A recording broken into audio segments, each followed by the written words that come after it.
Hello, I wanted to give my input on Project Rebalance, specifically to do with magic, because there's been a bit of a controversy with that lately, and I've seen a lot of people talk about what they should or shouldn't do with it, and I feel like I just haven't seen any raw numbers in action to actually show how things would work if people change it to the way that they would like it. So I think I've come up with a pretty good list of proposed changes to gear to kind of make a better transition from early to mid to late game magic. Because as it stands now, there's only a few items that really boost magic damage, and that seems to be what people really crave. And I think I've kind of hit a nice middle ground of buffing the early and mid game just a little bit and kind of reining in the late game so that Shadow just doesn't dominate everything else. And I think I've done a pretty good job with that. So I have this damage calculator here, and I also have 8 examples I'm going to go through. But first, let's talk about the changes to specific items. So first, I just want to talk free to play real quick. They don't have that many magic options. You basically have your wizard robes and you have your Zami robes. Wizard robes, let's add some percent in there. And I know this is going to be very controversial at first glance. It's like, really? You're giving these 2 items as much buff as Ancestral had? And it's like, yes, because if you want to actually make magic gear have an impact, you have to give it incentive. You have to have an incentive to wear it. And I think as we get lower and lower on this list, you'll find that 2% is actually pretty reasonable. We just have to kind of rethink magic entirely, because I think people value any percentage of magic damage so heavily that it completely outweighs everything else. And this is going to kind of fix that by giving everything a little bit of magic damage, and then the items that are actually very valuable, like Ancestral, will have a lot of magic damage. So I know, again, giving free-to-play people 1% less damage than Ancestral in these 3 slots may seem controversial. Just bear with me. So, free-to-play really doesn't have that much you can work with. You got your Wizard Robes and you got your Zami Robes, which don't have any magic damage bonus but have prayer bonus, so it's pretty fair. They also have Bryophytus Staff. I kind of think that we should give some magic damage to that, just so free-to-players kind of have an extra max hit, because I've given 2 examples of free-to-play gear here. You got your standard loadout that's about 4k GP, and you cast Fire Blast, and you're hitting 17s when you used to hit 16s, because the entire sort of max damage that you get with this is 8%. You get 3% off of Amulet of Magic, 5% off of your robes. And you get 1 extra max hit. It gives you a reason to actually wear that stuff. Because, you're getting 27 accuracy with this. And that's kind of pitiful. So why not give you 1 extra max hit for all of your trouble? And example 2, I have Bryophytus Staff in here. I guess there are some people that are going to do this. Bryophytus Staff is 9 mil. So it's a 9 mil loadout instead of a 4k loadout. But that does give you 1 extra max hit. I kind of feel like that's fine. Give free-to-players a taste of kind of a max gear loadout and give them an incentive to actually have Bryophytus Staff other than just alking a lot. So that's really all it is for free-to-play, not very much. Bryophytus Staff is the only one with percentage on it. The other staves do not have any percentage. I did throw in this little tweak here where I've changed the Magic Staff to level 5 and the Elemental Staff to level 10. Why not have some progression there? Because all 3 of these staves were level 1, and it's like, why would you ever use these 2? There's no reason to. Now you can autocast at level 1 to level 5, basically, with the staff. Then the Magic Staff, I thought, really this should be strike spells. So we'll say strike spells plus 1 max hit. Just a little incentive for people to train with this. It's a little bit more costly than an Elemental Staff, so why not have a trade-off for it? And then Elemental Staves themselves will have a 10 magic requirement. because at that point you can almost cast bolt spells, and I think that's fair, you know? It actually isn't just in time for you to cast Fire Strike, which I believe is 13 magic. So you'll have this before you're casting Fire Strikes, which is fine. So let's move on to pay to play now. This is where most of it is. There's a lot of armor sets out there that are weird. You know, you have Ghostly. And I think Ghostly, I don't mind giving it some percentage. You know, if you're going to have the baseline set have some magic percent damage, why not give, you know, this set some? Because realistically, this is pretty hard to obtain. It's a level 1 thing. You know, someone can use that 8% magic damage buff on Ghostly. It's not significant enough. It's going to give you like 1 or 2 max hits, and I think that's fine. One thing I probably should have mentioned, I did change Amulet of Magic to 3% magic damage, which seems like a lot, but I think it's just good incentive to actually use Amulet of Magic, you know, over something else. This could be nerfed. It could be 2 or 1%. I don't know what the right number is, but I think having some percentage buff on it makes sense. You know, you have Amulet of Strength, which basically gives you 2 max hits with melee. I don't see how this is that outrageous. Because, you know, you have things like Occult down the road that do buff it by more percentage points and actually cost something. So let's move on to the level 20 setup. It's Zeretian. This is a little bit further buffed compared to regular robes. You get an extra 1% off of the 3 set, meaning the hat, robe top, and robe bottom. And a lot of pures use this, a lot of PKers use this, and honestly, if you're just an early game Iron Man, this could be a decent benefit to you. Then we have Elder Chaos. This is buffed a further 1% on each slot. So you're looking at 9% on 3 slots, which I think is fairly generous since this is basically just pures that are using this.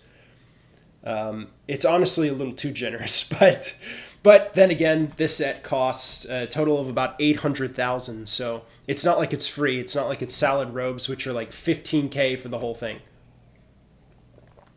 Now, Mystic is where things get interesting, because I feel like this is the point where robes are actually starting to cost some money. There's some investment that you're putting into these sets.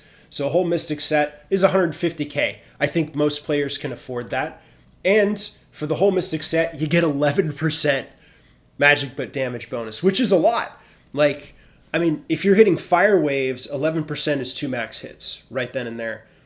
And that really does add up. And I think it makes Mystic alone more exciting because now it's not just magic accuracy. You know, that's really the goal of this, is to make more of an incentive to use the lower tier stuff and kind of bridge the gap between the low and high tier stuff. So next, Skeletal. This is a set people don't really use. It's kind of a hybrid tank and magic damage set. I don't really think that this needs to be buffed very much. I have this at 6% for the entire set, which is basically what Zeretian's at, because you also get some defensive bonuses for wearing this set. And also, I thought, hey, since Project Rebalance is here with spells, you know, and spell elements doing bonus damage, why not add like a water spell buff to this? I have 10% for the whole set. You have to be wearing the entire set, which is an important part of it, but it could be nerfed to like 5%, but I think 10% is honestly fine. And probably needs to only apply to like basic spellbook stuff, not Trident. And Split Bark's kind of the exact same way. I kept it really low percentage, but you get the 10% earth spell damage buff, working the exact same way. Both of these are pretty reasonably priced. I mean, this is about the same as Mystic, Skeletal, and Split Bark's actually cheaper than Mystic. So if you're casting earth spells specifically, maybe you go for the Split Bark instead of the Mystic. Now, Void Mage is kind of in a weird spot. I didn't really end up changing this at all. It's just 5% damage, and I said if you have the Elite, it's 8% damage buff for the whole set. Swamp Bark would be your next upgrade, and I'm actually glad they added the Swamp and Blood Barks, because it feels like it is bridging the gap a little bit, because it used to basically be Mystic straight to Arims, you know, or Infinity. And so Swamp Bark kind of has this nice middle ground. So I buffed it to match Mystic. So it is the same, it has the same magic damage buff as Mystic does for the whole set. 11%, which I think is fine, because it also requires an extra 10 magic levels. It requires 50 defense instead of 20 like Mystic has, and you're missing out on a little bit of accuracy. So honestly, I think Swamp Bark is fine. It's pretty reasonable, and it's about 1.5 times the cost of Mystic. And if you're an Iron Man, this is a pretty decent goal to go for, because you could get, you know, high fire making and try and get the Swamp Book from Shades of Morton. So it's like it sets you an actual goal to work towards, because this is just objectively better than Mystic, DPS wise, most likely, other than the accuracy. And you get a little defensive stats in there too. Now, jumping ahead, we're going to go to Infinity here. And Infinity, I buffed basically 1% over Mystic in every slot. So Mystic was 11% total. There's 5 slots. Now it's 16%. That's a lot. But the thing to remember is Infinity is basically paper. Like, you're high damage, but you have no defense other than magic. And I like that kind of being one of the two options. You have the tank mage, or you have the high DPS mage, who's really squishy. So, you know, Mystic Robes, Elder Chaos, those would be the Glass Cannon mage. Skeletal, Split Bark, Swamp Bark, Blood Bark, those would be the tank mage. So it kind of splits into two different classes. If you're doing content where DPS matters more than everything, you go for the Glass Cannon robes like Infinity. If there's content where you're getting hit a lot, even on prayer, then you may want to think about Blood Bark or Swamp Bark or Arums or something like that. So Infinity is objectively better than Mystic Robes, which kind of makes sense because it has basically 2 accuracy added to every slot. I think 1% damage added to every slot is quite thematic. And talking about price, it's 4 mil. So this is quite a big upgrade. This is like 20 times the cost of Mystic for a 5% upgrade. You know, as you get higher level and you need better gear, the gear gets exponentially more expensive for the same amount of benefit. So that's something to keep in mind. Next, we have Blood Bark, significantly cheaper than Infinity. It's about 500k for a full set. But here's your next tank armor set. It has the same damage buffs as Swamp Bark, but you have more accuracy. In fact, more accuracy than Mystic. And you have, you know, the defensive bonuses that come with it. So I think this was fairly balanced because, you know, 500k for a decent set that's tanky and gives better stats than Mystic. I mean, that's pretty good. Third Age is kind of in a weird space here because it doesn't really fit anywhere.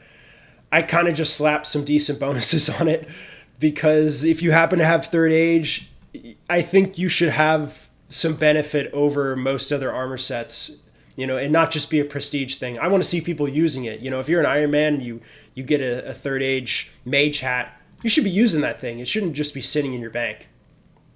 You know, it should be better. It should at least be as good as an Infinity hat, if not better. So I think tying it with Infinity is the least you could do with Third Age. You know, obviously it has better accuracy and it costs a ridiculous amount. So I don't think this is really a viable thing like Third Age. It's just, it needs to at least be as good as Infinity, if not better.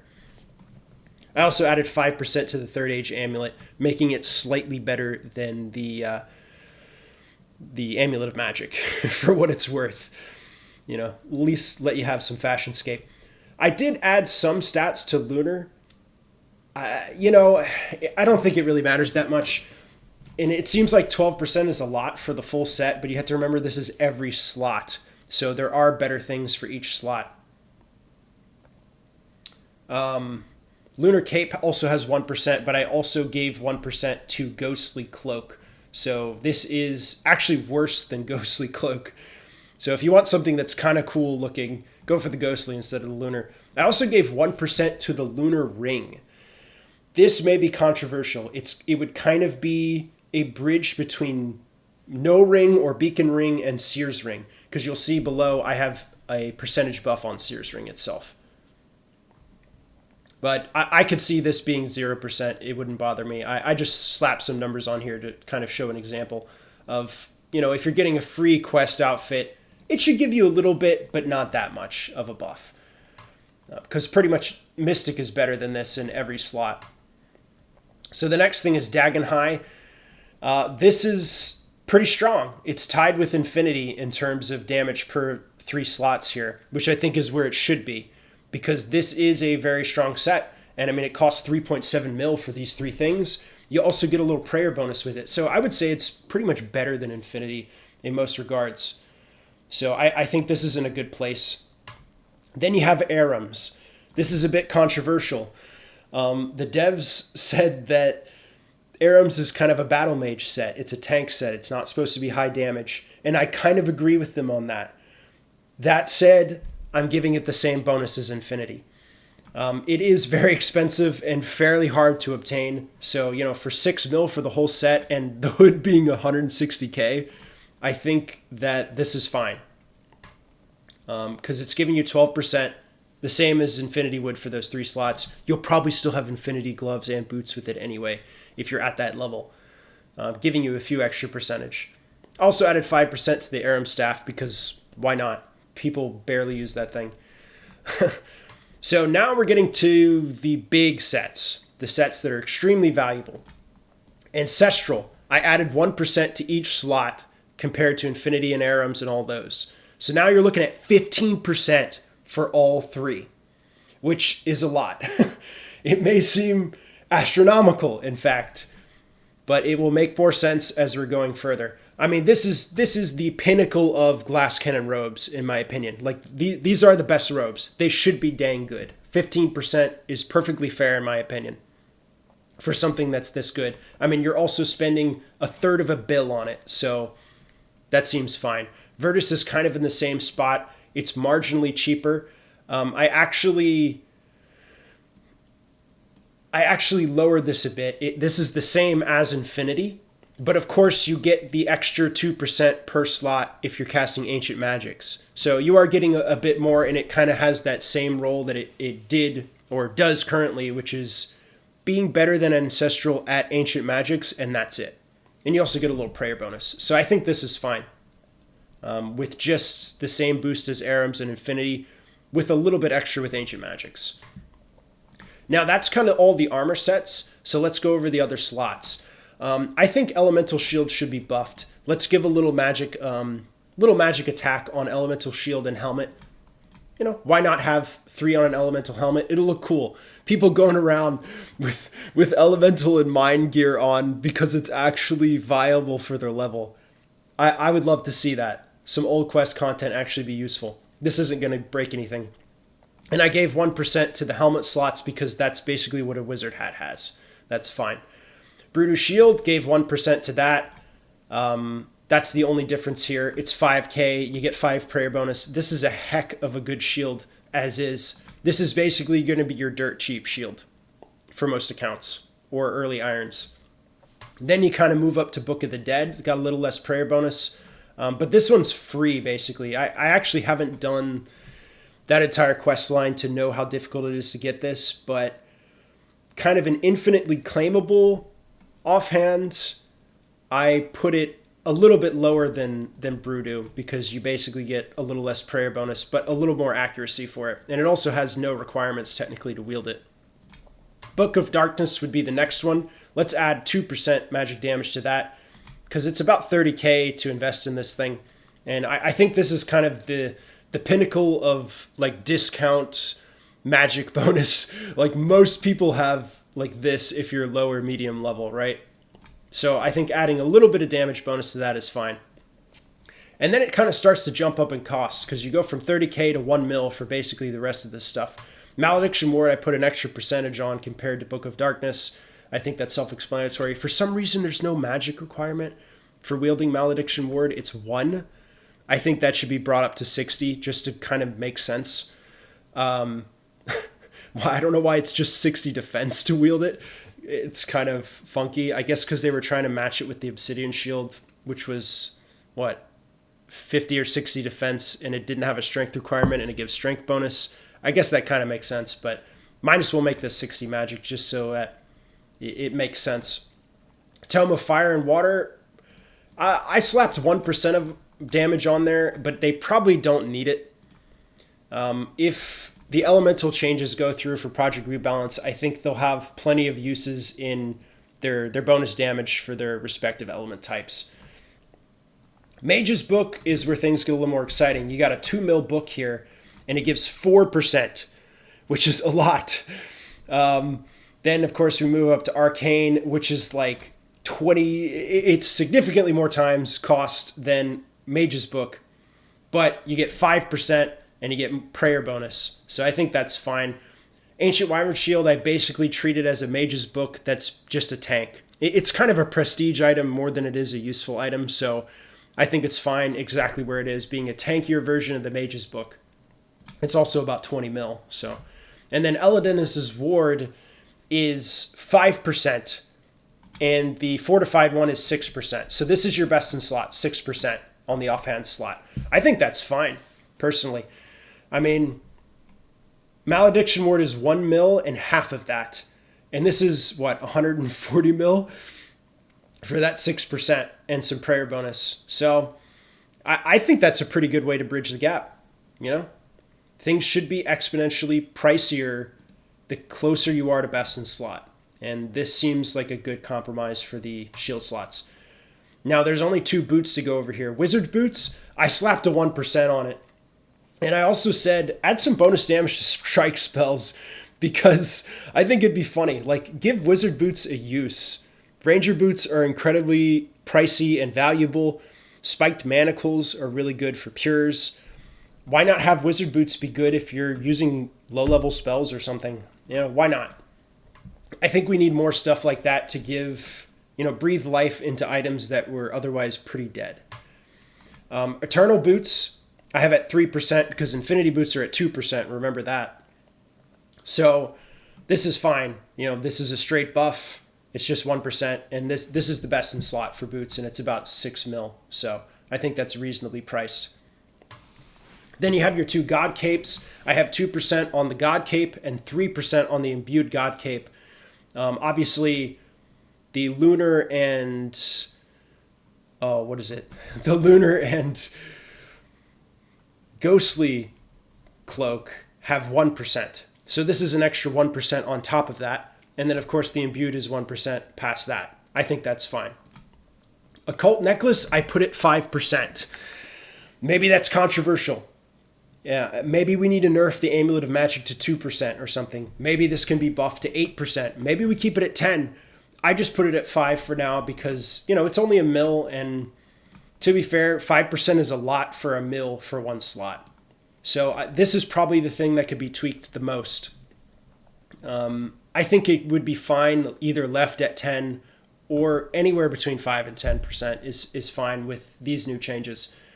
Beacon Ring is free. I don't even know if most people know about this. It's got 2 magic attack. I didn't give it any percentage here. So it's just some free magic attack from a quest item. Ring of Shadows, I gave 1% because if you complete Desert Treasure 2, having a claimable ring with 1% is probably fine. Seer's Ring, I gave 1%. Seer's Ring Imbued, I gave 2%. So it is better than Lunar Ring and Ring of Shadows. Brimstone Ring is at 1%. Maybe it should be 2%, but I think if you're keeping a ring with all styles, it shouldn't be super good at just one of them. And then, of course, Magus Ring is at 4%. So that's a pretty strong amount for a ring slot. And as you can see, the prices are, it's 600K for Seer's Ring, and then you jump up to basically 65 mil for Magus. So 100 times the cost for double the magic damage bonus. But that's just how RuneScape is. Now, Tormented Bracelet, I actually nerfed from 5 to 4%. I think it's strong enough as is. The next best thing would be Infinity Gloves at 2%. I don't think it needs 5% personally. I mean, it's really not that expensive. It's basically 13 mil for 4%. I think that's fine. Now, weapons are the last thing here. Elemental Battle Staff, I thought this should be reduced to 20. I don't know why it's 30 for battle staves. And they should also just get rid of the attack requirement, in my opinion. But that's just my opinion on that. 20 would mean that players could access this earlier and get that extra little boost. And it's only like 10k for this thing. Mystic Staves, kind of the same thing. It's like 25k for a Mystic Staff. And we'll just keep that at 40. I like that pattern of, you start out with your staff at level 1, then you get your elemental staff at level 10, you get your battle staff at level 20, you get your mystic staff at level 40. That seems like better progression than all the staves being level 1 until you hit battle staff at level 30 and the mystic staff at level 40. That makes no sense. At least space them out somewhat, in my opinion. Mystic smoke staff, this is going to be one of your first upgrades for staves, I think. It's about 2 mil and it buffs your fire spells. I'm sure with Project Rebalance, elemental spells will be a bit more valuable. I also thought about these wands. There's a lot of wands in the game in MTA that are basically doing nothing. And so I thought, let's space them out. Why not have a beginner wand at level 1? That makes sense. It's pretty expensive. It's 150k, but it'll give you 1%. And if you're that kind of person who's really rich and has level 1 magic, this would be your best in slot. So I think having it fill that niche of like, most players aren't going to have this, but someone who's trying to really quickly progress their account will. I think that's cool. I also thought, why not give 1 bonus max hit to strike spells for the beginner wand to make training even faster? And then it kind of follows the same pattern. The apprentice wand is bolt and strike spells get +1. Teacher wand is blast, bolt, and strike get +1. Master wand is wave and below get +1. And Kodai is surge 1 and below get +1. I think that's perfect because there's 5 tiers of spells in the spell book. And each one of these wands gets quite a bit more expensive. And they're all pretty evenly spaced in terms of levels. You start at level 1, 20, 40, 60, 80. I think that's perfect progression in my opinion. Kodai obviously has 15%. I gave Master Wand 5%, and the other wands just kind of have trivial percent added to them, which is fine. Now, next we have the charge staves. I only have a few of them here, or I may just be missing 1 or 2. But you start out with the Warp Scepter. I actually reduced the max hits. And I know people will probably think that that's outrageous, we're nerfing the game. But I don't like the reliance on Imbued Heart. That's my major problem with it. All these saves scale to 122 magic or whatever for some bizarre reason, as if every player has a Imbued Heart. And I think the scaling should stop at like 109 magic. That's when you can have those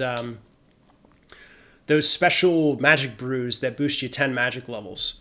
So that way the highest cap is attainable by more players. And not only that, but with all these magic damage multipliers, you're going to get that cap back and some. So I think this is a necessary evil because you kind of have to shave off a little off the top to give room for these, this equipment to actually matter. Because basically all magic damage in the game right now is in the weapon. And Project Rebalance is trying to distribute that to the actual pieces of equipment. And I think that's what I'm trying to do here. But again, when I get to examples, this will make more sense. So the Cursed Scepter also lost some max hits. Trident of the Sea lost some. Pretty much all of these lost some. The other major change is that Shadow is 2.5x multiplier, not 3x. This is absolutely necessary because otherwise Shadow goes insane. If you're adding a bunch of percentage magic multipliers, Shadow would be completely unbalanced. And I think that's why everyone's so afraid to distribute these damage multipliers, because they're scared that it will make Shadow even more powerful.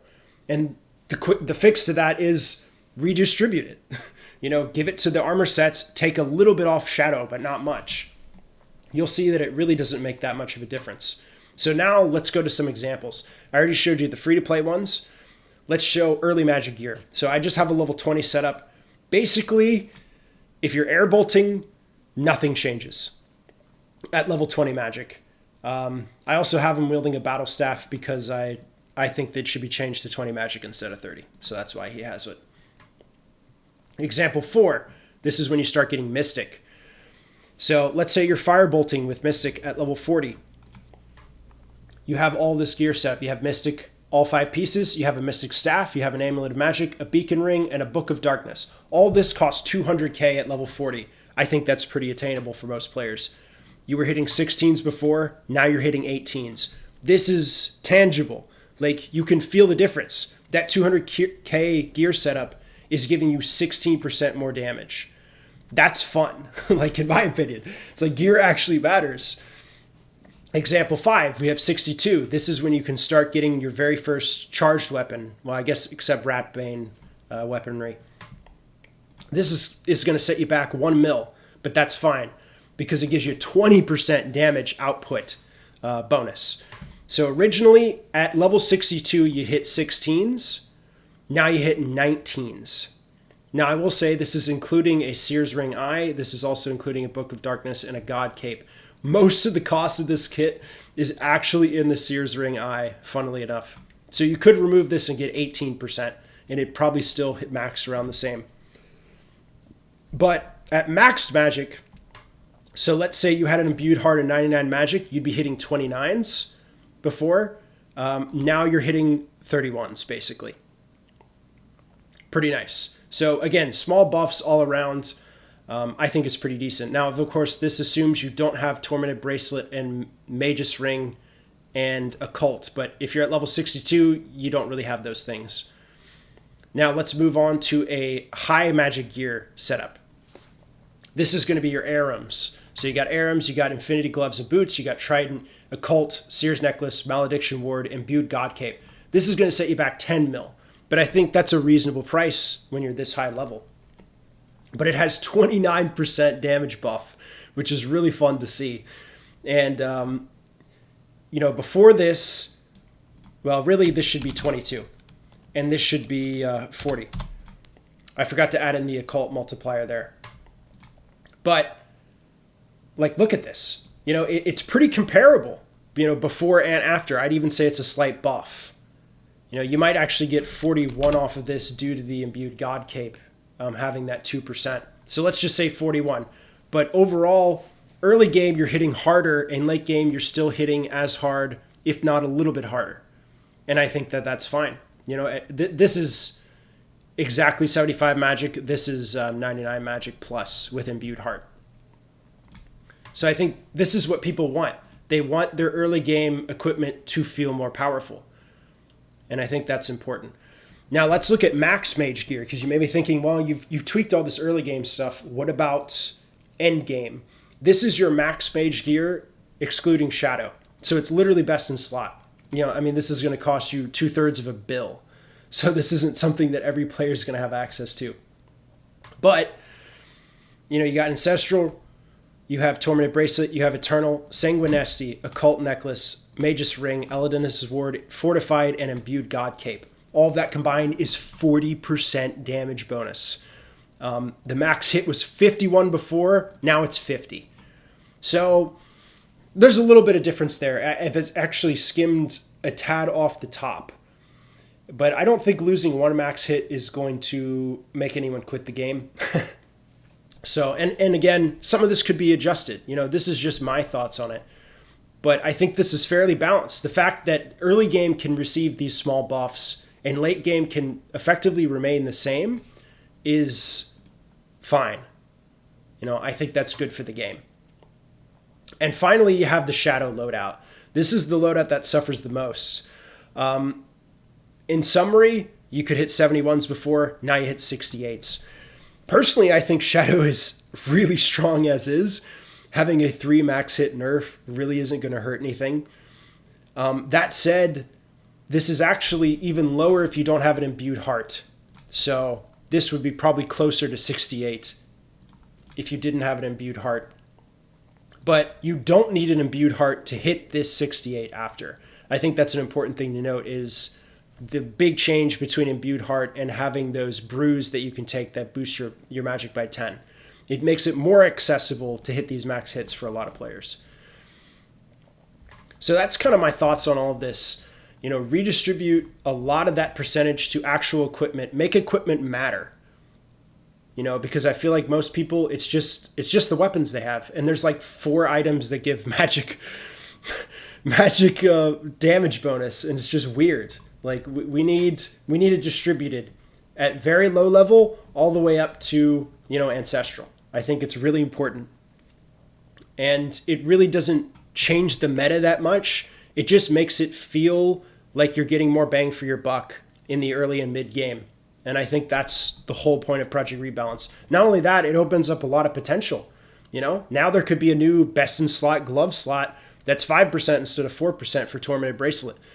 Or maybe you have armor sets that are focused more on set bonuses for specific types of spells.